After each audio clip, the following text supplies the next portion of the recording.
ഈ PR agency പറയുന്നുണ്ടെങ്കിൽ അതിൽ വലിയ കാര്യമൊന്നുമില്ല. അത് തന്നെ ഉറപ്പുള്ള കാര്യമല്ലേ? അത് ഉറപ്പില്ല. ഇപ്പം ഇതൊരു ചർച്ചയായപ്പോൾ അതൊരു നാടകമാക്കി മാറ്റുന്നത് ആരാ? മുഖ്യമന്ത്രിയുടെ ഓഫീസ് തന്നെയാണ്. അതിന് നിങ്ങൾ ചോദിച്ച ചോദ്യങ്ങൾക്ക് വല്ല ഉത്തരവും കിട്ടിയോ? മാത്രമല്ല, ഇത്രയും വലിയൊരു പ്രതിസന്ധി ഈ വിഷയത്തിലുണ്ടായിട്ട് ഇത് സത്യസന്ധമാണെങ്കിൽ എന്താണ് ആ ഏജൻസിക്കെതിരെയോ അല്ലെങ്കിൽ ഹിന്ദു പത്രത്തിനെതിരെയോ പരാതി കൊടുക്കാൻ, നിയമ നടപടി സ്വീകരിക്കാൻ ഈ ഗവൺമെന്റ് തയ്യാറാത്തത്? എന്തുകൊണ്ടാണ് ആ റെക്കോർഡ് CM-ന്റെ PRDയുടെ കയ്യിലും ആ റെക്കോർഡുണ്ടല്ലോ, അദ്ദേഹം കൊടുത്ത ഇന്റർവ്യൂവിന്റെ ആ റെക്കോർഡ് എന്താ പുറത്തുവിടാത്തത്? മൂന്നാമത്തെ കാര്യം, രാവിലെ 5 മണിക്ക് അച്ചടിച്ചിറങ്ങിയ പത്രം ഇന്ത്യ രാജ്യം മുഴുവൻ എല്ലാവരുടെയും കൈകളിലെത്തി. അന്ന് രാത്രി മുതലക്കുളത്ത് വെച്ച് ഞാൻ ഈ പത്രം ഉയർത്തിപ്പിടിച്ച് ചോദ്യം ഉയർത്തി. അതും കഴിഞ്ഞ് പിറ്റേ ദിവസവും ഏകദേശം ഉച്ചയോട് കൂടിയിട്ടാണ് ഇങ്ങനൊരു അബദ്ധം പറ്റിയതായിട്ട് CMOയിൽ നിന്ന് പറയുന്നത്. ഇതൊക്കെ നാടകം. വെറുതെ നമ്മളതിനെ ചർച്ച ചെയ്ത് സമയം കളയേണ്ട കാര്യമില്ല. കേരളത്തിലെ സാധാരണക്കാരായ അത്യാവശ്യം എഴുത്തും വായന അറിയുന്ന കോമൺ സെൻസിലെ എല്ലാ മനുഷ്യർക്കും മനസ്സിലായിട്ടുണ്ട്. ഇത് മാത്രമല്ല, 21-ാം തീയതിയാണ് മുഖ്യമന്ത്രി വാർത്താസമ്മേളനം ആദ്യമായിട്ട് സ്വർണ്ണക്കാർ ത്യാഗങ്ങൾ പറയുന്നത്. പിന്നെ 29-ാം തീയതി ഹിന്ദുവിന് കൊടുക്കുന്ന അഭിമുഖത്തിലാണ് ഇത്തരത്തിൽ മലപ്പുറം എന്നുള്ള ദേശവിരുദ്ധ പ്രവർത്തനം എന്നുള്ള വാക്കുകൾക്ക് ഉൾപ്പെടുന്നത്. എന്നാൽ 13-ാം തീയതി തന്നെ, സെപ്റ്റംബർ 13-ന് തന്നെ കേസൺ എന്ന് പറയുന്ന PR ഏജൻസി പല പത്രങ്ങൾക്കും അയച്ചു കൊടുത്ത പ്രസ് റിലീസിനും ഇതേ കാര്യങ്ങൾ വരുന്നുണ്ട്. നിരോധിത സംഘടനകൾക്ക് വേണ്ടിയാണ് ഈ ഹവാല പണം ഉപയോഗിക്കുന്ന അടക്കമുള്ള പരാമർശങ്ങളും അതിലുണ്ട്. അപ്പോൾ അതിന്റെ പിന്നിലും ഈ മുഖ്യമന്ത്രി ഓഫീസ് തന്നെയാണെന്നാണ് പറയുന്നത്. ഇല്ല, മുഖ്യമന്ത്രിയുടെ ഓഫീസല്ലാതെ പ്രതിപക്ഷ നേതാവിന്റെ ഓഫീസ് ഈ വിഷയത്തിൽ ഇടപെടേണ്ട വല്ല കാര്യമുണ്ട്? ഇത് പൂർണ്ണമായിട്ടും മുഖ്യമന്ത്രിയും ആ ഓഫീസുമായി ബന്ധപ്പെട്ട കാര്യങ്ങളല്ലേ. അതിലിപ്പോൾ വേറൊരു പാർട്ടി ഒന്നും ഇടപെടില്ലല്ലോ, ഒരു തേർഡ് പാർട്ടി. അപ്പൊ ഇതിന്റെ എല്ലാ ഉത്തരവാദിത്വം അവർക്ക് തന്നെയല്ലേ. ഒരു ജില്ലയെയും ഒരു മലബാറിനെയും പൂർണ്ണമായി ക്രിമിനലുകൾ എന്ന് പറയുമ്പോൾ ബഹുമാനപ്പെട്ട മുഖ്യമന്ത്രി മനസ്സിലാക്കേണ്ട ഒരു കാര്യമുണ്ട്. ഇനി ഇത് ഉദ്ദേശിക്കുന്ന ഒരു ന്യൂനപക്ഷ സമുദായത്തെ മാത്രമാണെങ്കിൽ, അതല്ലാത്ത ഇഷ്ടം പോലെ ആളുകൾ, ലക്ഷക്കണക്കിന് ആളുകൾ ഈ ജില്ലയിലില്ലേ. അപ്പോ ഒരു ജില്ലയെ പരിപൂർണമായിട്ട് അപലവൽക്കരിക്കുകയല്ലേ അദ്ദേഹം ഉദ്ദേശിക്കുന്നത്. ഒരു സമുദായത്തെയാണെങ്കിൽ അതിന്റെ ആഫ്റ്റർ എഫക്ട് എന്താണ്? മലപ്പുറം ജില്ല എന്ന് പറഞ്ഞാൽ ഇവിടെ മാപ്പിളാർ മാത്രമേ ഉള്ളൂ. ഇവിടെ എല്ലാ ജനവിഭാഗവും ഇല്ലേ, അവർക്കൊക്കെ ഇത് ബാധിക്കൂലേ? അപ്പോ അത് മുഖ്യമന്ത്രി മാപ്പ് പറയാണ് വേണ്ടത്. യഥാർത്ഥത്തിൽ അദ്ദേഹം ഇതിൽ നിന്ന് ഒഴിയണം, ഈ ഉത്തരവാദിത്തത്തിൽ നിന്ന് ഒഴിയണമെന്ന് ആവർത്തിച്ച് പറഞ്ഞു. ഇനിയിപ്പോൾ അതിനും സാധിക്കുന്നില്ലെങ്കിൽ അദ്ദേഹം ഈ പറഞ്ഞതുപോലെ ഒരു മാപ്പെങ്കിലും ഈ പറയുന്ന മാപ്പിളാരെ മാറ്റി നിർത്തും. മലപ്പുറം ജില്ലയിൽ 10-20 ലക്ഷം അല്ലാത്ത സമുദായക്കാരുണ്ടല്ലോ, അവരോട് അദ്ദേഹം മാപ്പ് പറയണ്ടേ? ഇനിയിപ്പോൾ ഈ പദം ഒഴിഞ്ഞു കൊടുക്കാൻ വലിയ പ്രയാസം ഉണ്ടെങ്കിൽ അവിടെ മുഹമ്മദ് റിയാസും വീണയൊക്കെ ഉണ്ടല്ലോ, അവരാരെങ്കിലും ഒരാളെ ഏൽപ്പിച്ചാലും. കാരണം നമ്മൾ പല മുഖ്യമന്ത്രിമാരും കണ്ടിട്ടുണ്ടല്ലോ, സ്ഥാനം ഒഴിയുമോ ലല്ലു പ്രസാദും അതുപോലെ തന്നെ UP മുഖ്യമന്ത്രിയും ഒക്കെ ഇതേപോലെ ഒരു സന്നിഗ്ധ ഘട്ടത്തിൽ കുടുങ്ങിയ സമയത്ത് അവരെന്താ ചെയ്ത്? എഴുത്തും വായനയും കൂടി അറിയാത്ത ഭാര്യയാണ് ലല്ലു പ്രസാദിന്റെ ഭാര്യ. അന്ന് സ്കൂളിലേ പോയിട്ടില്ല, അവരാണ് മുഖ്യമന്ത്രി പദം ഏൽപ്പിച്ചത്. പക്ഷെ വീണക്കൊക്കെ അത്യാവശ്യം നല്ല വിവരവും എഡ്യൂക്കേഷനൊക്കെ ഉണ്ടല്ലോ, അവരെ ഏൽപ്പിക്കട്ടെ. ബാക്കി ഈ പാർട്ടി ഏറ്റെടുക്കുമല്ലോ, ആ പാർട്ടിക്ക് വീണ ജയിപ്പിക്കാൻ കഴിയുമല്ലോ. എങ്ങനെയെങ്കിലും കേരളത്തെ നിന്ന് രക്ഷപ്പെടുത്തി തന്നാൽ മതി ഈ വിഷയത്തിൽ നിന്ന്. അതിനുള്ളൊരു മഹാമനസ്കതെങ്കിലും കാണിക്കട്ടെ.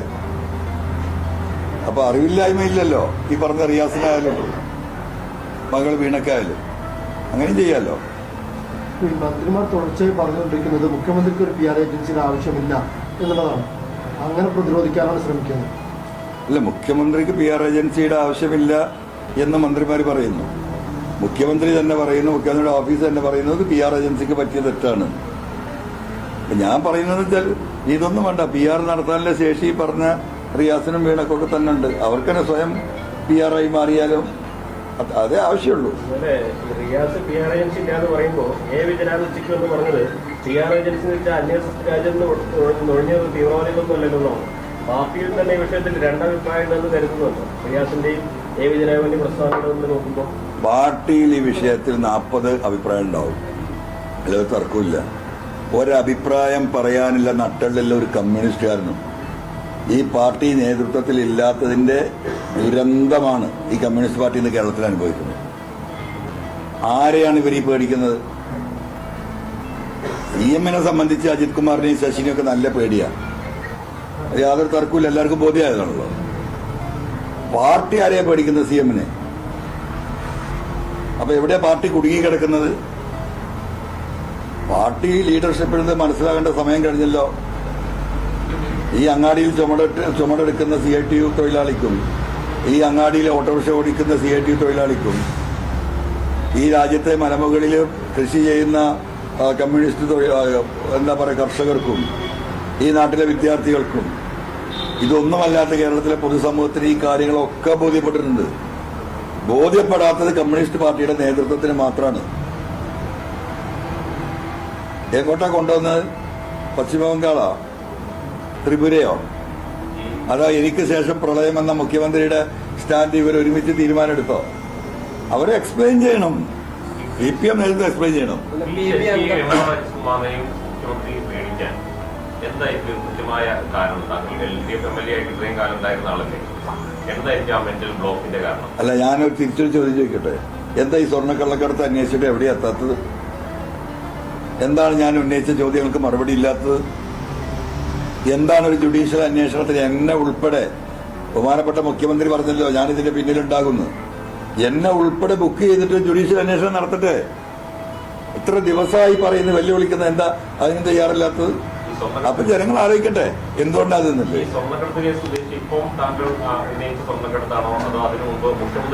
അല്ലല്ല, ഞാനിപ്പോ ഈ നടന്ന കഴിഞ്ഞ 3 വർഷത്തിനിടക്ക് സുജിത് ദാസ് ജില്ലാ പോലീസ് സൂപ്രണ്ടായതിനു ശേഷം കരിപ്പൂർ എയർപോർട്ട് വഴി സുജിത് ദാസും ഈ പറയുന്ന ADGP അജിത് കുമാറും P ശശിയും കൂടി ഒരു നെക്സസായി നിന്നുകൊണ്ട്, ഒരു നെറ്റ്വർക്കായി നിന്നുകൊണ്ട് അവിടെ അതുവഴി കടത്തിക്കൊണ്ടുവന്ന സ്വർണത്തിൽ നിന്ന് കളവ് നടത്തിയതും ഗ്രീൻ ചാനൽ വഴി ഇവരുടെ നിർദ്ദേശപ്രകാരം ഡയറക്റ്റായിട്ട് ഈ പറയുന്ന ദുബായിലെ സ്വർണ്ണക്കടത്തുകാരുമായി ധാരണയുണ്ടാക്കി ഫ്രീ ആയിട്ട് ഗ്രീൻ ചാനൽ വഴി കടത്തിയിട്ട സ്വർണ്ണക്കള്ളക്കടത്തുമായി ബന്ധപ്പെട്ട വിഷയമാണ് ഞാൻ പറയുന്നത്. പഴയ കാര്യമൊന്നും ഞാൻ പറഞ്ഞിട്ടില്ല, എനിക്കതിനെക്കുറിച്ച് അറിയില്ല, ഞാനത് പഠിച്ചിട്ടുമില്ല. ഇന്നലെ KT ജലീല് വൈകുന്നേരം മാധ്യമങ്ങളെ കണ്ടിരുന്നു.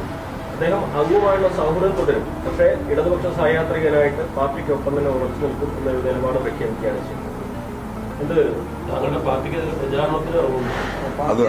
ആവശ്യപ്പെട്ടാൽ പ്രചരണത്തിന് ഇറങ്ങാൻ തയ്യാറാണ്. അല്ല, ഞാനതില് ഇപ്പൊ ഈ പറഞ്ഞ പോലെ ജലീൽ MLA ഒന്നും കുറ്റം പറയാൻ ഞാൻ ആളല്ല. അവരുടെയൊക്കെ പ്രശ്നം എന്താണെന്ന് വെച്ചാൽ അവരൊക്കെ മറ്റാരുടെയോ കാലിലാണ് നിൽക്കുന്നത്. ഞാൻ എൻ്റെ സ്വന്തം കാലിൽ, ജനങ്ങളുടെ കാലിൽ, എൻ്റെ കാലിൽ ജനങ്ങളുടെ കാലിൽ കയറ്റിവെച്ചാണ് നിൽക്കുന്നത്. അപ്പോൾ അവർക്കൊന്നും സ്വയം നിൽക്കാൻ ശേഷിയില്ലാത്തതിന്, അല്ലെങ്കിൽ ഈ പറഞ്ഞതുപോലെ ജനകീയ വിഷയങ്ങൾ സത്യസന്ധമായി ധീരമായി ഏറ്റെടുക്കാൻ അവർക്ക് ശേഷിയില്ലാത്തതിന് നമുക്ക് കുറ്റം പറയാൻ പറ്റില്ല. ഓരോരുത്തരുടെ ശേഷിയുടെ പ്രശ്നം. അപ്പോൾ അദ്ദേഹത്തിനെയൊക്കെ സംബന്ധിച്ച് അത്രേ പറ്റുള്ളൂ. അതുകൊണ്ട് അദ്ദേഹം തീരുമാനത്തിലുണ്ടാവും. അദ്ദേഹം ഇത്ര ദിവസം സാധാരണ എല്ലാ വിഷയങ്ങൾക്കും സർക്കാരിനെയും CPM-നെയും ഒക്കെ പ്രൊട്ടക്ട് ചെയ്തുകൊണ്ട് ഫേസ്ബുക്കിൽ പോസ്റ്റ് ഇടുകയും മാധ്യമങ്ങളോട് സംസാരിക്കുകയും കുറച്ച് ദിവസമായിട്ട് ചില കാര്യങ്ങൾ തുറന്നു പറയുമെന്ന് പറഞ്ഞു.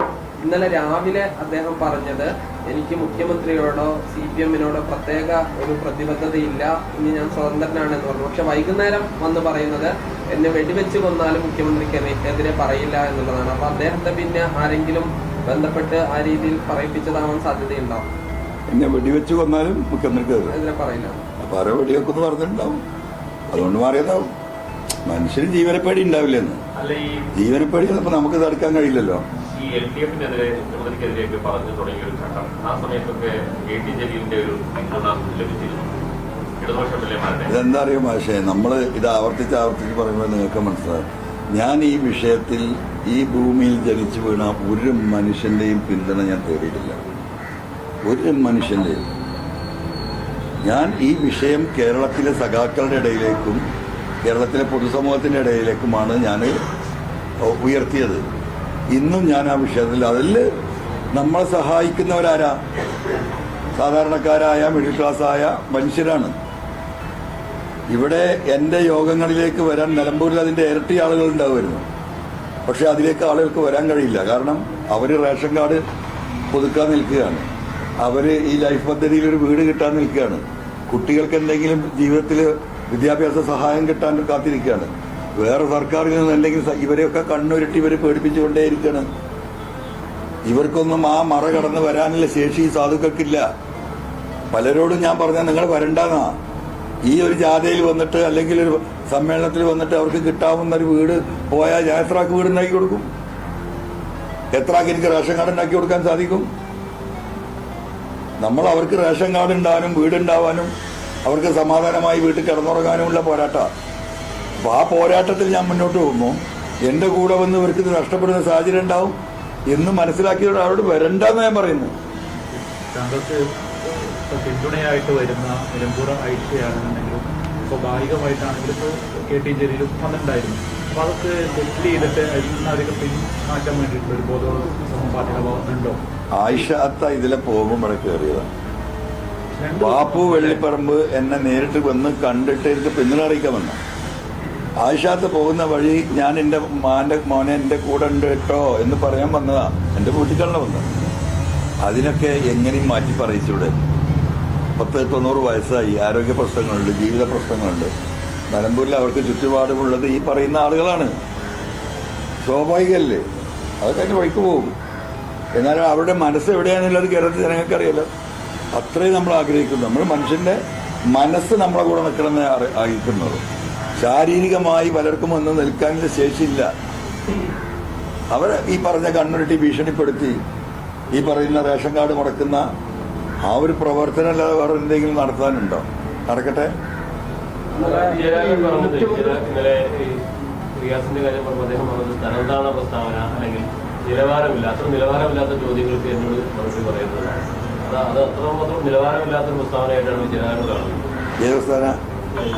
ആവശ്യമെങ്കിൽ റിയാസിനെ മുഖ്യമന്ത്രിയാക്കിയില്ലെങ്കിൽ മുഖ്യമന്ത്രി പിണറായി വിജയൻ ഒഴിയട്ടെ എന്ന് റിയാസിനെ അതിലേക്ക് കൊണ്ടുവന്നത് ജനം ഇഷ്ടപ്പെട്ടിട്ടില്ല. ഒപ്പര ഇല്ലെങ്കിൽ ഒരു സാധു മനുഷ്യനാണ്, സൗമ്യനായുള്ളൊരു മനുഷ്യനാണ്. അപ്പൊ ഇതൊരു സൗമ്യതക്കുറവ് തോന്നിയിട്ടുണ്ട് അവന്റെ പറച്ചിൽ. അങ്ങനെ കണ്ടാൽ മതി. മുഖ്യമന്ത്രിയുടെ ഓഫീസിൽ നിന്നപ്പോ ഇങ്ങനെ ഈ PR ഏജൻസിക്ക് കത്ത് പോയി, ഇല്ലെങ്കിൽ തിരുത്താൻ ആവശ്യമില്ല, അധികമായി ചേർക്കാനുള്ള ഇതൊക്കെ മുഖ്യമന്ത്രിയുടെ അറിവോടുകൂടി പോയി എന്നാണതോ മുഖ്യമന്ത്രി ഓഫീസിലുള്ള ചില ആളുകൾ ഇങ്ങനെ ചെയ്യുന്നതെന്നാണ് താങ്കൾ വിചാരിക്കുന്നത്? അല്ല, രണ്ട് ഉത്തരവാണ്. മുഖ്യമന്ത്രിയുടെ അറിവോടെ പോയിട്ടില്ലായിരുന്നെങ്കിൽ മുഖ്യമന്ത്രിയുടെ സ്റ്റാഫിന്റെ പേരിൽ എന്താ അദ്ദേഹം നടപടി എടുക്കായിരുന്നു? ഇത് ചെറിയ കാര്യമല്ലല്ലോ.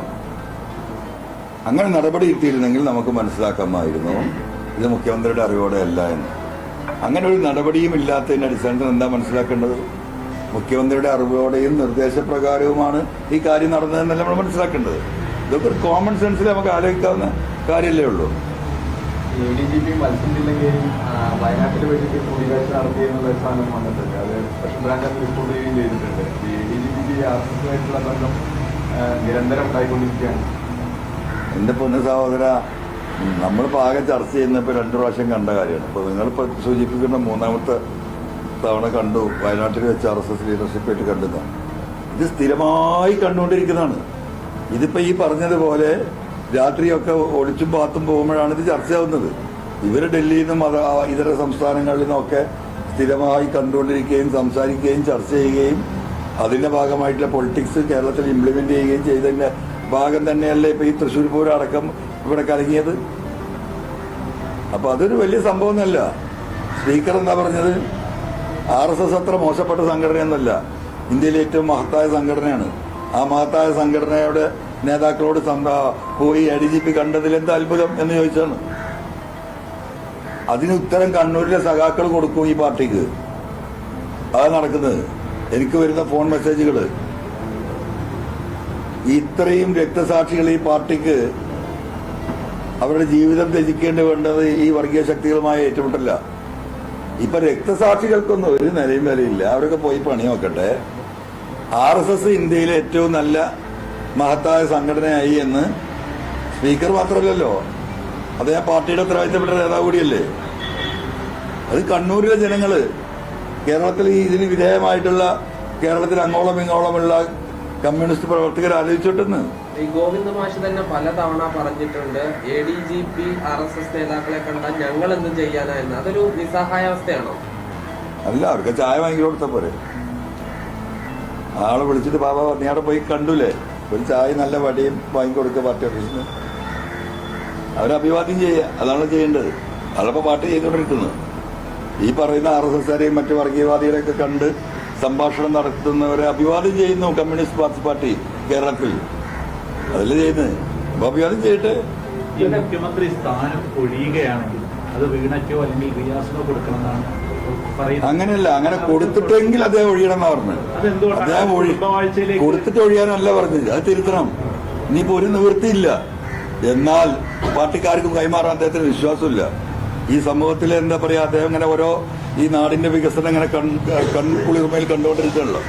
അദ്ദേഹം ഇനി ആ സ്ഥാനത്ത് നിന്ന് മാറുമുണ്ടാകുന്ന പ്രയാസം, നാടിന് വരാൻ പോകുന്ന നഷ്ടത്തിൽ അദ്ദേഹത്തിന് ബേജാറുണ്ടെങ്കിൽ അദ്ദേഹം മകൾക്കോ മരുമകനോ കൈമാറട്ടെ എന്നാ പറഞ്ഞത്. കുടുംബവാഴ്ച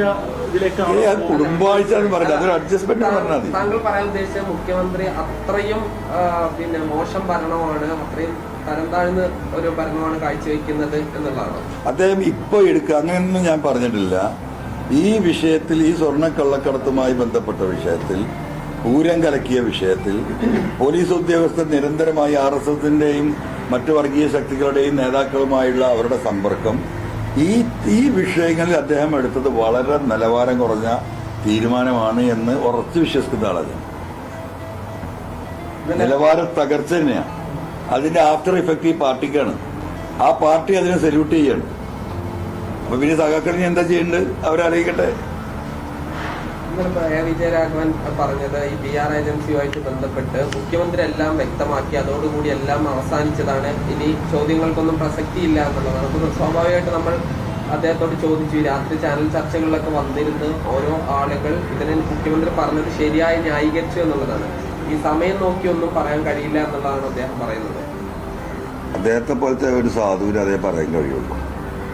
അദ്ദേഹത്തിന് ഇതൊക്കെ മനസ്സിലായിട്ടുണ്ടല്ലോ. എന്ത് ചെയ്യാനാന്ന് ഇവർക്കൊക്കെ എന്താണ് ഈ പറയാനുള്ള നിവൃത്തികേട് എന്ന് കേരളത്തിലെ സഖാക്കൾ ചോദിക്കാൻ തുടങ്ങി. ആ നിവൃത്തികേടിന്റെ ഭാഗമായിട്ടുള്ള സ്റ്റേറ്റ്മെന്റ് ആണ്. ഈ പുതിയ രാഷ്ട്രീയ പാർട്ടി ഉണ്ടാക്കുന്ന പ്രഖ്യാപിച്ചിരുന്നല്ലോ, എന്തെങ്കിലും ആയോ? അതിന്റെ അടുത്ത ഘട്ടങ്ങൾ എന്തെങ്കിലും ആയോ? അതിന്റെ പണിയിലായി. നിങ്ങളൊരു ഒഴിവ് തരുന്നില്ലല്ലോ. ഞായറാഴ്ച നമ്മളതിന്റെ ബേസിക് ആയിട്ടുള്ള കാര്യങ്ങൾ, നമ്മൾ ഈ പാർട്ടിയെ കൊണ്ട് എന്ത് ഉദ്ദേശിക്കുന്നത് എന്നുള്ള അതിന്റെ പൊതുവായിട്ടുള്ള നമ്മുടെ ഒരു പൊളിറ്റിക്കൽ എന്താ പറയുക, നമ്മളൊരു സ്ട്രാറ്റജി പബ്ലിക്കുമായി നമ്മൾ അത് ഡിസ്കസ് ചെയ്യും. അതിൽ ജനങ്ങളിലേക്ക് നമ്മളത് വിടും. അതിനുശേഷം ജനങ്ങൾക്ക് നമ്മുടെ ആ പൊളിറ്റിക്കൽ സ്ട്രാറ്റജിയിൽ മറ്റ് അഭിപ്രായങ്ങളുണ്ടെങ്കിൽ ആ അഭിപ്രായം നമ്മൾ പരിഗണിക്കും. തിരുത്തേണ്ടതുണ്ടെങ്കിൽ എന്തെങ്കിലും തിരുത്തും. അങ്ങനെ ഒരു പൊതുജനാഭിപ്രായത്തിന്റെ ഭാഗമായിട്ടായിരിക്കും പാർട്ടിയുടെ ഫൈനൽ പൊളിറ്റിക്കൽ സ്ട്രാറ്റജി നമ്മൾ തീരുമാനിക്കുകയും അത് ഡിക്ലെയർ ചെയ്യുകയും അത് എന്താ പറയാ സീൽ ചെയ്യുകയും ചെയ്യാം. ഈ ഒരു പാർട്ടിയുടെ നയം ജനങ്ങളുമായിട്ട് പങ്കുവെക്കുന്നുണ്ട്. മഞ്ചേരി ജസീല ജംഗ്ഷനിൽ അത് ഈ ഒരു അവസരം ഉപയോഗപ്പെടുത്തുകയാണ് കേരളത്തിലെ എല്ലാ നല്ലവരുടെ മനുഷ്യരുടെ മുമ്പ്. 6-ാം തീയതി ഈ വരുന്ന സൺഡേ വൈകുന്നേരം 6 മണിക്ക് മഞ്ചേരി ടൗണിൽ ജസീല ജംഗ്ഷനിലെ ബൈപ്പാസിലുള്ള വലിയ പ്രത്യേകം സജ്ജമാക്കിയ മൈതാനത്തിലാണ് എല്ലാ ജനാധിപത്യ മതേതര വിശ്വാസികളും ഈ വിഷയങ്ങൾ മനസ്സിലാക്കിയിട്ട് ഇന്ന് ഈ സമൂഹത്തിൽ നടക്കുന്ന പോലീസിന്റെ ഈ ഗുണ്ടായിസം, പൊളിറ്റിക്കൽ ലീഡേഴ്സിന്റെ ഇടയിലുള്ള ഈ നെക്സസ്, നാട് നേരിടുന്ന പൊതുവായ വിഷയങ്ങൾ, ഒരു സമൂഹത്തെ മുഴുവൻ എന്താ പറയുക അപരവൽക്കരിക്കുന്ന മുഖ്യമന്ത്രിയുടെ നിർദ്ദേശങ്ങൾ, തീരുമാനങ്ങൾ, അദ്ദേഹത്തിന്റെ സ്റ്റേറ്റ്മെന്റ് തുടങ്ങി താമര ജിഫ്രി വിഷയം വരെയുള്ള വിഷയങ്ങൾ ഒന്ന് നമ്മളവിടെ പ്രതിപാദിക്കപ്പെടും. അതുകൊണ്ട് ജനങ്ങൾ ഇതുമായി സഹകരിക്കണമെന്ന് അഭ്യർത്ഥിക്കുകയാണ്. ഈ ആദ്യം പറഞ്ഞിരുന്ന ഒരു കാര്യം, ഈ നിലമ്പൂരിലെ പരിപാടിക്ക് പറഞ്ഞ കാര്യം, ജനങ്ങളൊരു പാർട്ടിയായി മാറുകയാണെങ്കിൽ അതിന് പിന്നിൽ താനുണ്ടാവും എന്നുള്ളതാണ്. പിന്നീട് കഴിഞ്ഞ ദിവസം MLA തന്നെ ഒരു രാഷ്ട്രീയ പാർട്ടി പ്രഖ്യാപനം നടത്തി. ജനങ്ങളിൽ നിന്നും അഭിപ്രായ രൂപീകരണം സ്വരൂപിച്ചതിന് ശേഷമാണോ ഈ പാർട്ടി പ്രഖ്യാപനം നടത്തിയത്, അത് സ്വയം തീരുമാനിച്ചത്? അതായത് കഴിഞ്ഞ ഒരു CMന്റെ എന്നെ തള്ളിക്കൊണ്ട് എന്നെ കള്ളനാക്കിക്കൊണ്ടുള്ള നിർദ്ദേശത്തെ സ്റ്റേറ്റ്മെന്റിന് ശേഷമാണല്ലോ പുറത്തേക്ക് വരേണ്ടി വരുമെന്നുള്ള തീരുമാനം ഉണ്ടായി. അന്ന് തൊട്ടുള്ള നമ്മുടെ ആലോചനയും കമ്മ്യൂണിക്കേഷനുമാണ്. നിങ്ങളടക്കമുള്ളവർ പറഞ്ഞിരുന്നത് നമ്മൾ ഏതെങ്കിലും ഒരു രാഷ്ട്രീയ പാർട്ടിയിൽ പോകും. CPM ലീഡർഷിപ്പ് പ്രചരിപ്പിച്ചിരുന്നത് നമ്മൾ ലീഗിലോ കോൺഗ്രസിലോ പോകും. അപ്പം ആ ഒരു സാഹചര്യം ഇവിടെ ചർച്ച ചെയ്യപ്പെട്ടുകൊണ്ടിരിക്കുകയാണ്. അപ്പം നിലമ്പൂരിലെ സമ്മേളനത്തിൽ ഞാൻ പറഞ്ഞു, ജനങ്ങളൊരു പാർട്ടിയായി മാറുകയാണെങ്കിൽ ഞാനതിന് അണിയായി നിൽക്കും. അതിൽ നിന്നും ഒരു വ്യത്യാസമില്ല. ഇപ്പൊ സംഭവിച്ചുകൊണ്ടിരിക്കുന്നത് എന്താണെന്ന് വെച്ചാൽ കഴിഞ്ഞ കുറച്ച് ദിവസങ്ങളായിട്ട് എനിക്ക് വലിയ സമ്മർദ്ദം ജനങ്ങളുടെ, ഈ പറയുന്ന എല്ലാ രാഷ്ട്രീയ പാർട്ടിയിൽപ്പെട്ടവരാണ്, ചിലതൊന്നും നിങ്ങളോട് ഡിസ്ക്ലോസ് ചെയ്യാൻ ഇപ്പോൾ പറയാൻ പറ്റില്ല. ഇവരൊക്കെ ഇനി നാളെ പൊതുസമൂഹത്തിൽ പെട്ടെന്നൊരു പ്രത്യക്ഷപ്പെടുമ്പോഴാണ് നിങ്ങൾക്ക് മനസ്സിലാക്കുക. വലിയ അടിയൊഴുക്കുകൾ ഈ പറഞ്ഞ വിഷയത്തിലുണ്ട്. അതുകൊണ്ട് ഇനി നിങ്ങളിത് നീട്ടരുത്. നിങ്ങളത് പാർട്ടിയുടെ നയം രൂപീകരിച്ചത് ജനങ്ങളോട് പറഞ്ഞത് പ്രഖ്യാപിക്കണം. ഞങ്ങളെല്ലാം ഇതിലേക്ക് ചേർന്നുകൊണ്ടിരിക്കുകയാണ്.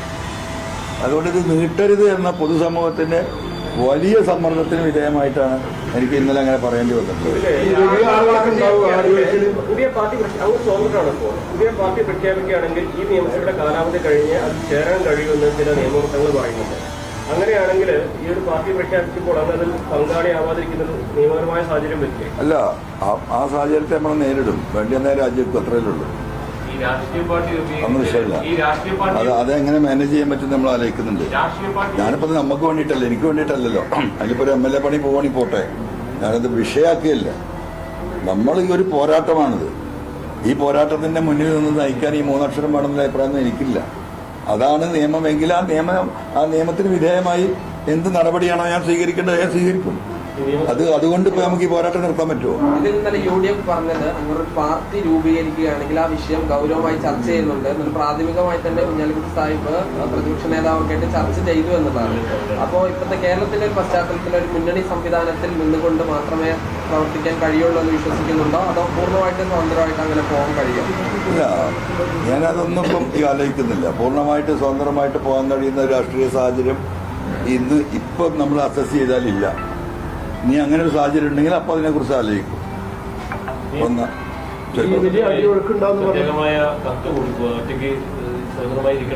ഞാൻ എൻ്റെ കസാല എവിടെ അവിടെ പോയിരിക്കും. സ്പീക്കർ അവിടെ ഇരിക്കണ്ടോ കത്തുന്ന എവിടെ ഇരിക്കാൻ പറഞ്ഞാൽ അവിടെ ഇരിക്കും. ഞാൻ കത്തൊന്നും കൊടുക്കുന്നില്ല. ഈ വലിയ അടിയൊഴുക്കുകൾ ഉണ്ടാവും പറഞ്ഞല്ലോ. ഈ ഇപ്പം നിലവിലുള്ള ഇടതുപക്ഷത്തിനോ അല്ലെങ്കിൽ UDF വലിയ ആരെങ്കിലുമൊക്കെ താങ്കളൊപ്പം ചേരുന്ന വിവരങ്ങളോ അല്ലെങ്കിൽ അങ്ങനെ പല ചർച്ചകളൊക്കെ ഉണ്ടായിട്ടുണ്ടോ? ഒരുപാട് ആഗ്രഹമുള്ള ആളുകൾ ഈ വിഷയത്തിൽ നമ്മൾ ഉയർത്തുന്ന ഈ നിലപാട് 100% ശരിയാണെന്ന് വിശ്വസിക്കുന്ന ഉത്തരവാദിത്തപ്പെട്ട നേതാക്കൾ ഇവരൊക്കെ ഇതിലുണ്ട്. പക്ഷേ അവരൊക്കെ ഞാൻ ഈ പറഞ്ഞതുപോലെ പലതിനെയും ഭയപ്പെടുന്നു. എന്നാൽ ജീവഭയം തന്നെയാണ് കാര്യമായിട്ട്. ആ നാട്ടിൽ ജീവിക്കാൻ കഴിയില്ല. ചിലരൊക്കെ എന്നോട് പറഞ്ഞത്, സഖാവേ ഒരു രക്ഷയില്ല, നമ്മളെ കുടുംബത്തെ അങ്ങ് നാറ്റിക്കും. അത് നാറ്റിച്ച കുറേ പഴയ കഥകൾ പഴയ ലീഡേഴ്സ് പാർട്ടി വിട്ടപ്പോൾ പോയപ്പോൾ പറഞ്ഞു, നിങ്ങൾക്കൊക്കെ അത് നേരിടാനുള്ള ശേഷി നിങ്ങൾക്കുണ്ട്. നമ്മളൊക്കെ തകർന്നു പോകും. അങ്ങനെ തന്നെ പറഞ്ഞത്, നമ്മളൊക്കെ തകർന്നു പോകും. നമ്മളെ മക്കളൊന്നും പുറത്തിറങ്ങാൻ കഴിയാത്ത വിധത്തിലാവും. അതുകൊണ്ടാണ് സഖാവ് നിങ്ങൾ കുറച്ച് മുന്നോട്ട് പോവാം, എന്നിട്ട് ഒന്നൊന്ന് ഇതിലൊന്നും എന്താ പറയുക, ഒരു തിരമാല ഒന്ന് അടങ്ങിയാൽ ഞങ്ങളൊക്കെ അതിലേക്ക് വരാം എന്ന് തന്നെ പറയുന്നത്. ഇവർക്ക് വ്യക്തതയ്ക്ക് വേണ്ടി ചോദിക്കുകയാണ്. പാർട്ടി രൂപീകരണത്തിന് മുന്നോട്ട് പോകും, അതിൽ നിയമപരമായിട്ട് എന്ത് തടസ്സങ്ങളുണ്ടെങ്കിലും അതനുസരിച്ച് നീങ്ങും, വേണമെങ്കിൽ MLA പദവി രാജിവെക്കും. അതെ, അത്രേ ഉള്ളൂ. നമ്മളീ പോരാട്ടം തുടരും. ആ പോരാട്ടം തുടരാൻ MLA പദവി നിയമപരമായി തടസ്സമാണെങ്കിൽ ഈ സാധനം എടുത്ത് അങ്ങോട്ട് കൊടുക്കും, അത് പിടിച്ചോന്ന് പറയും. ഈ പോരാട്ടമായിട്ട് നമ്മൾ മുന്നോട്ട് പോകും. യാതൊരു തർക്കമില്ല. വളരെ വേഗത്തിലാക്കുകയാണ് ഈ പാർട്ടി രൂപീകരണത്തിനുള്ള ശ്രമങ്ങൾ. ഇനിയിപ്പോ ബൈ ഇലക്ഷൻ വരാൻ പോവാണ് വയനാട്. അതിൽ നിങ്ങളുടെ പാർട്ടിക്ക് സ്ഥാനാർത്ഥി ഉണ്ടാകുമോ, അല്ലെങ്കിൽ എന്തായിരിക്കും അതിന്റെ ഒരു നിലപാട്? അത് ഇപ്പം എനിക്ക് പറയാൻ കഴിയില്ല. നമ്മൾ പാർട്ടി രൂപീകരിച്ച് ഇതിനുമേൽ ലീഡർഷിപ്പൊക്കെ ഉണ്ടാവുമല്ലോ. ആ ലീഡർഷിപ്പുമായി ആലോചിച്ചിട്ടുള്ളൊരു ജനകീയ തീരുമാനം ഇതിന് മുകളിലുണ്ടാവും. പേരിൽ ചർച്ചയായി. ഇങ്ങനെ ഒരു പേര് വേണ്ടേ? പേരിന്റെ ചർച്ചകൾ നടന്നുകൊണ്ടിരിക്കുന്നുണ്ട്. അത് അവിടെ നിന്ന് തിങ്കളാഴ്ച പറയും. ഞായറാഴ്ച പാർട്ടിയുടെ കൊടിയും ചോർപ്പുണ്ടാവോ? കൊടിയും തീരുമാനിച്ചിട്ട് അതൊക്കെ എന്താ പറയാ, പാർട്ടി രജിസ്ട്രേഷൻ ആയിട്ടില്ലല്ലോ. നമ്മളതിന്റെ ബേസിക് പ്രിൻസിപ്പിൾസ് നെയിം അന്ന് ഡിക്ലെയർ ചെയ്തും അടുത്ത സ്റ്റെപ്പിലേക്ക് നീങ്ങും. ഈ മുഖ്യമന്ത്രി 11 മണിക്ക് മാധ്യമങ്ങളെ കാണാൻ പോവാണ്. മുഖ്യമന്ത്രി 11 മണിക്ക് ഇവിടെ എന്തോരം തിരക്ക് പെട്ടതാക്കിക്കൂടെ ഇത്? വളരെ വേഗത്തിലായി പോയി. നേരത്തെ കുറച്ച് സമയം കഴിഞ്ഞു. അതാക്കാം നമുക്ക്. മുഖ്യമന്ത്രി 11 മണിക്ക് മാധ്യമങ്ങളെ കാണാൻ പോവാണ്. അപ്പോൾ അത് എന്താണ് പ്രതീക്ഷിക്കുന്നത് മുഖ്യമന്ത്രിയുടെ പ്രതികരണം? ചിലപ്പോൾ രാജ്യക്കാർ നല്ല സാധ്യത അല്ലേ, അല്ലെങ്കിൽ അങ്ങനെയൊക്കെ ആവാം. ഒരു രാഷ്ട്രീയ പാർട്ടി രൂപീകരിച്ച് മുന്നോട്ട് പോകാന്ന് പറഞ്ഞാല് അത് നടന്നു പോവാ വലിയ വെല്ലുവിളിയാണ്. അത് മനസ്സിലാക്കി വേണ്ടത്ര ചർച്ച നടന്നിട്ടല്ലേ? എൻ്റെ പൊന്നുമാഷേ, ഒരു 15 വയസ്സ് കഴിഞ്ഞതിന് ശേഷം നമ്മൾ തിരക്കെതിരെ നീന്തിയിട്ടുള്ളത്. ഒരു തിരമാല എവിടെയും സോഫ്റ്റായിട്ട് കൊണ്ടേ തന്നെ ലാൻഡ് ചെയ്യിച്ചിട്ടില്ല. നമ്മുടെ ജീവിതാനുഭവങ്ങൾ എൻ്റെ പിതാവിൻ്റെ അടുത്താലും വല്യപ്പാൻ്റെ അടുത്താലൊക്കെ തന്നെ അത് ഒഴുക്കിനെതിരെ എന്നും നമ്മൾ നീന്തിയിട്ടുള്ളൂ. എന്നിട്ടാണ് കര പറ്റിയിട്ടുള്ളത്. ഈ പറയുന്നതിൽ വസ്തുതയുണ്ടെന്ന് അറിയാതെ ഒന്നുമല്ലേ പറയുന്നത്. അപ്പോൾ നമ്മൾ ഒരു വിഷയം ഏറ്റെടുക്കുമ്പോൾ അതിൻ്റെ എല്ലാ റിസ്ക്കും ഉണ്ടാവും. റിസ്ക് ആലോചിച്ചാൽ നമുക്കൊരു ഇഞ്ച് മുന്നോട്ട് പോകാൻ കഴിയില്ല. മഹേഷ് ഇപ്പോൾ ഈ പത്രസമ്മേളനം കഴിഞ്ഞ് ഇവിടുന്ന് ഇറങ്ങുമ്പോൾ 3 സ്റ്റെപ്പ് അവിടെ ഇറങ്ങണം. ആ സ്റ്റെപ്പ് വഴുക്കിയാൽ നമ്മൾ വീഴും. നിങ്ങൾ അവിടെ ഇങ്ങനെ നിന്നിട്ട് ഇത് വഴുക്കുമെന്ന് വിചാരിച്ചാൽ നിങ്ങൾക്ക് ഇറങ്ങാൻ പറ്റില്ല. വഴുക്കുമെന്ന് വിചാരിച്ച് നിങ്ങൾക്ക് ഇറങ്ങാൻ പറ്റില്ല. ഇനി വഴുക്കുമെന്ന് വിചാരിച്ച് നിങ്ങൾ ഇറങ്ങിയാലോ നിങ്ങൾ വഴുക്കി വീഴും ചെയ്യും. ഒന്നും സംഭവിക്കില്ല എന്ന് വിചാരിച്ച് നിങ്ങൾ ഇറങ്ങിയാൽ നിങ്ങൾ സുഖമായിട്ട് സ്മൂത്തായിട്ട് ഇറങ്ങിപ്പോകും. അപ്പം നമ്മളൊരു പ്രതിസന്ധി വരുമ്പോൾ അത് ക്രോസ് ചെയ്യും. No problem, we will face ഇറ്റിനില്ല. ആ സ്ട്രാറ്റജിയിൽ നമ്മൾ മുന്നോട്ട് പോകും. അതുകൊണ്ട് എനിക്ക് അതിലൊന്നും യാതൊരു പേടിയില്ല. ഇപ്പൊ പലരും പറയുന്നുണ്ട് ഗൗരിയമ്മ പാർട്ടി ഉണ്ടാക്കി, അത് പൊളിഞ്ഞു പോയി. പിന്നെ അമീരാഘവൻ പാർട്ടി ഉണ്ടാക്കി, അത് പൊളിഞ്ഞു പോയി. കെ കരുണാകരൻ പാർട്ടി ഉണ്ടാക്കി, അത് പൊളിഞ്ഞു പോയക്കല്ല. ഇത് ഓരോന്നും നോക്കിയാൽ MP രാഘവൻ പാർട്ടി ഉണ്ടാക്കി കമ്മ്യൂണിസ്റ്റ് പാർട്ടിന്റെ ഒരു വക്ക് ചെത്താനാണ് നോക്കിയത്. അത് കുറെ ചെത്തി പിന്നെ അങ്ങോട്ട് ഒട്ടി, അത് പോയി. അപ്പോൾ അവർക്കൊക്കെ ഉണ്ടായിരുന്ന സ്ട്രാറ്റജി എന്തായിരുന്നു? ഒരു പാർട്ടി ഉണ്ടാക്കാൻ നേതാവ് അതിന്റെ മന്ത്രിയാവാം, അത് തന്നെയായിരുന്നു. ഗൗരിയമ്മയെ സംബന്ധിച്ച് ഒരു പക്ഷെ അങ്ങനെ പറയാൻ പറ്റില്ലെങ്കിലും ആത്യന്തികമായിട്ട് അങ്ങനെ തന്നെയായിരുന്നു. DSCയെ സംബന്ധിച്ച് എന്തായിരുന്നു? ഉപമുഖ്യമന്ത്രിയിലാണ് ആന്റണി ബിലൊക്കെ ചവിട്ടി പുറത്താക്കി. ഞാനുണ്ടായിരുന്നല്ലോ അതിൽ. എന്തായിരുന്നു DSCയുടെ തീരുമാനം? DIC അവസാനമായി സഖാവ് VS LDFിലെ എൻട്രി സ്റ്റോപ്പ് ചെയ്തപ്പോൾ രാവിലെ 9 മണി തൊട്ട് വൈകുന്നേരം 6 മണി വരെ സംസ്ഥാന കമ്മിറ്റിയും ജില്ലാ പ്രസിഡന്റുമാരും ജില്ലയിലെ സീനിയർ ലീഡേഴ്സും തിരുവനന്തപുരത്ത് ശ്രീ കെ കരുണാകരന്റെ ഒപ്പം ഇരുന്ന് കെ മുരളീധരന്റെ സാന്നിധ്യത്തിൽ വൈകുന്നേരം വരെ ചർച്ച ചെയ്ത് എന്താ തീരുമാനമെടുത്ത് മനസ്സിൽ ഓർമ്മയുണ്ടോ? 140 സീറ്റിൽ മത്സരിക്കാൻ DSC തീരുമാനിച്ചു. എൻ്റെ അടുത്ത് തന്നെ ഒരു ഫിയറ്റ് കാറാ. അപ്പോൾ ഇത് പിരിഞ്ഞിട്ട് ഞങ്ങൾ 1-2 MP മുഹമ്മദും സദാശിവേട്ടനൊക്കെ എൻ്റെ കാറിൽ കയറി ഞങ്ങൾ പോന്നു. സെയ്ദ് മുഹമ്മദ് തങ്ങളാ പ്രസിഡന്റ്. അദ്ദേഹം ട്രെയിനിലാണ് പോകുന്നത്. അദ്ദേഹം പൊന്നാനി ഇറങ്ങി രാവിലെ 7:30 മണിക്കിട്ട് ഫോണ്, മറ്റേ ഫോണാ, നിങ്ങൾ കറേ എന്നാണ് ബെല്ലടിക്കുക. ഞാൻ വന്ന് കയറിയുള്ളൂ. അപ്പോൾ വാപ്പ ഫോൺ എടുത്തിട്ട് പറഞ്ഞു എന്നാ തങ്ങളെ വിളിക്കുന്നത്. ഞാൻ എടുത്തപ്പോൾ തങ്ങളെന്താ പറഞ്ഞ് തീരുമാനം എന്താ 140 മത്സരിക്കുക. കെ മുരളീധരൻ കൊടുവള്ളി കോൺഗ്രസിന്റെ സ്ഥാനാർത്ഥിയായിട്ട് മത്സരിക്കുന്നു. അങ്ങനെ DIC പൊളിഞ്ഞു. ഇതൊക്കെ ചൂണ്ടിക്കാണിച്ചിട്ട് ആണ് ഇപ്പോൾ ആളുകളെ നമ്മളെ ബേജാറാക്കുന്നത്. എനിക്ക് അങ്ങനത്തെ ഒരു ബേജാറും ഇല്ല. നമ്മൾ നാളെ മന്ത്രിയാവാനോ നാളെ ആണെങ്കിൽ ഇപ്പോൾ ഇതിൽ തന്നെ നിന്നിട്ട് സുഖമായിട്ട് പോയിട്ട് എന്തുവാണെങ്കിലും ആവാലോ. അപ്പോൾ അതിലൊന്നും ഒരു പ്രയാസം കാണും. നമ്മൾ ജനങ്ങളുടെ മനസ്സും അവരുടെ താല്പര്യവും അവരുടെ ആവശ്യവും. കുറെ പുതിയ ആളുകൾ വരട്ടെന്ന്.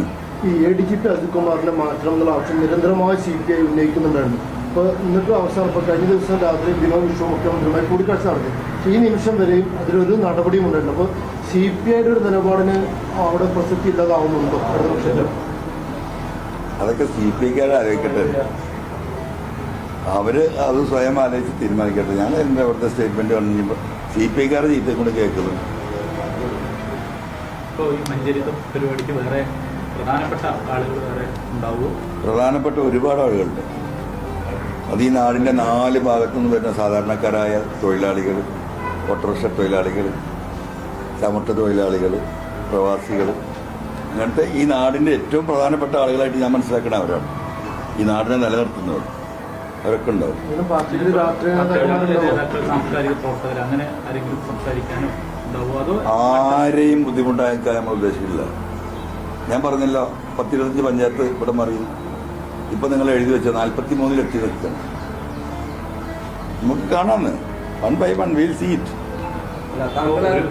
പിന്നെ ഇതായി കഴിഞ്ഞാൽ പാർട്ടി രൂപീകരിച്ചു കഴിഞ്ഞാൽ പിന്നെ ആ പാർട്ടിയുടെ ഒരു ഭരണം എല്ലാം വളരെ പ്രധാനപ്പെട്ടാണല്ലോ. സ്വാഭാവികമായിട്ട് താങ്കളെ പിന്തുണയ്ക്കുന്ന ആളുകൾ ഈ CPMന്റെ പാനലിൽ മത്സരിച്ച ആളുകൾ രാജിവെക്കാൻ തയ്യാറാകുമോ ഈ തദ്ദേശ സ്ഥാപനങ്ങളിൽ? ഒരാളും രാജിവെക്കാതെ ഒരാളുടെയും സ്ഥാനം നഷ്ടപ്പെടാതെ തന്നെ ഇതിനൊക്കെ നമ്മൾ അട്ടിമറിക്കുന്നത്.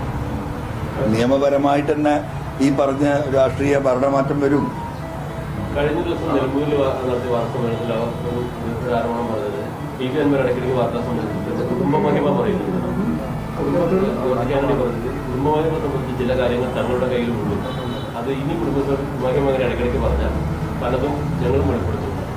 അത്തരത്തിലേക്കൊരു കുടുംബ പ്രശ്നങ്ങളിലേക്ക് പറയുന്നതുകൊണ്ടല്ല ഏറ്റുമുട്ടുക. അപ്പൊ അവരവരെ കുടുംബമഹിമ പറയട്ടെ.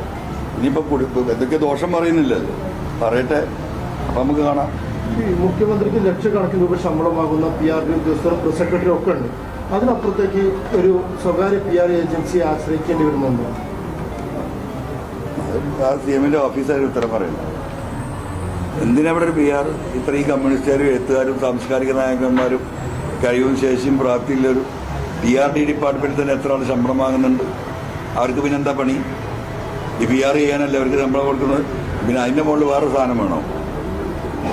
പാർട്ടിക്ക് UDF നിൽക്കുന്നുണ്ടാവും. ചോദ്യം കഴിഞ്ഞാൽ അപ്പം നീക്കം വെക്കും. രാഷ്ട്രീയ പാർട്ടി അവിടെ ഒരു സ്വാഭാവികമായിട്ടും UDF ഒക്കെ ആകാംക്ഷയോടെയാണ് ഞാൻ കാണുന്നത്. അപ്പൊ അതിലേക്ക് ചേരുന്നതുമായി ബന്ധപ്പെട്ടിട്ട് എന്റെ പൊന്നാര മോനെ പാർട്ടി തന്നെ ആയിട്ടില്ല, അപ്പോഴേക്ക് ചേരുന്ന കാര്യം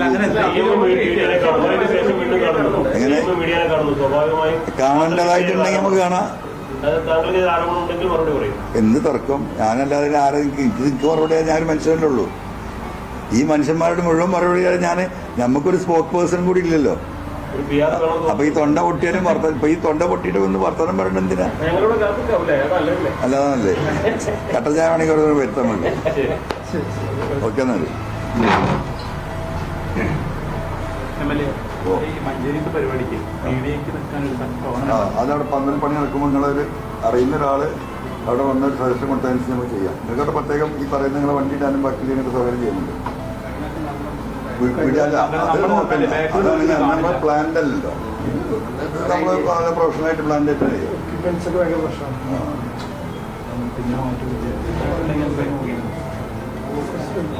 ക്യാമറ കൂടുതൽ